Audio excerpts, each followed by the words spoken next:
So Alien vs Predator was the first game that I bought from the States, because dudes, it's a really interesting title, but it's not fantastic, and if I was really keen on getting a PAL copy, I'd probably need to get a full-time job here in sales. But no, I'm going to trust the Americans here. For about 6 cans of Dr. Pepper, anyone can own a copy of Alien vs Predator for the Super Nintendo. So over in the States, the Super Nintendo was like the console of choice. You could say that the Super Nintendo did what the Sega Mega Drive did here, which was sell outrageously well. But you know, the problem with that is their cartridges are now so much cheaper than ours. Games like Final Fight or Alien vs Predator on PAL units can cost anywhere from being a week of someone's slave to like $60. So dudes, I traded in all my Tarzos and I got this, a Pro Action Replay. So instead of being someone's slave for a week, I can, you know, play some blockbuster games like Final Fight and Alien vs Predator. Just plug a PAL game into the back, and then the NTSC cartridge onto the top. And dudes, it looks stupid as hell, but you know, as well as letting me play imports, it lets me cheat using Game Genie. And I freaking love cheating, so, you know, win-win. So, booting this thing up, they set up this really, you know, interesting feel through the cutscenes. It's a bit of a shame that they couldn't actually carry that over into the game itself. I mean, it's a dark looking game, but some of the lighting effects and mist could have really, you know, sold this. The whole aliens hunting in the dark thing, I would have been really psyched if they could have pulled that off.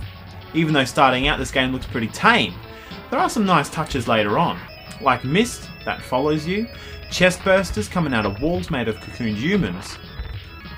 It's pretty obvious that this game wasn't designed to do more than, you know, attack you as you travel right. But you know, there are some pretty memorable bits, like jumping down chasms and even a mandatory elevator stage. Oh shit, did I actually say memorable bits? Dudes, this game is pretty much exactly what you'd expect as far as levels go. But there is actually one key ability that sets this apart from so many other beat 'em ups. To get anywhere, you really need to exploit that shoulder cannon move. That single move changes the whole feel of this game. You know, you'll be trying to anticipate and snipe enemies as they come on screen. And dudes, when your only weapon pickups are projectiles, the key to winning is keeping your distance. I think this game could have totally played off that more, you know, like crowd control using ranged weapons. It could have really helped set this apart. The projectile isn't without its flaws though. Hold down the trigger too long, and you set off your special attack that actually drains your strength. And man, watching that first cutscene, my mind was spinning. The possibilities, you know. We're on a planet, all this new technology, but dudes, walking through a tunnel with aliens running at you, it totally kills the first impressions. The stages, they do get better. You know, you get to board a spaceship heading straight to the alien home planet. How they drive a ship, I've got no idea, but you know, it's a change of scenery. The game's main focus is the beat 'em up part, and you know, they did okay here. Fighting, it does have this nice feel to it, but each alien, they can take a hell of a lot of punishment. So, I know a lot of you are probably thinking, whoa, what's up with Bruiser? He's fully ripping into this classic Super Nintendo game. The only Super Nintendo game he's reviewed so far, you know, what gives?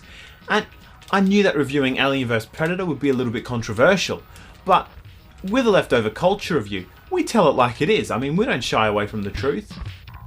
But in all honesty, this game totally has some things going right for it, you know, like the enemies. 3 words, dudes. The bosses. All through the game, the enemies were okay, but you know, how could you go wrong with aliens? It was the bosses that really excelled. And you know, not every boss, just a handful of them. But that's enough to make the game memorable. Honestly, some of these aliens would never happen in the movies. Like, why would one need to fly? It's not like it could fly in space anyway. But man, I can't stress this enough. It doesn't matter. If you're up to like the 3rd and 4th boss and you're still asking yourself why, you're doing it wrong, man. This isn't a why game. This is an action game. Don't second guess yourself. Don't get worked up over the details. It's your mission to kill everything, and the bosses are by far the coolest things you'll get to kill in this game. So as it happens, these cool graphics you get between stages, they're actually part of the story.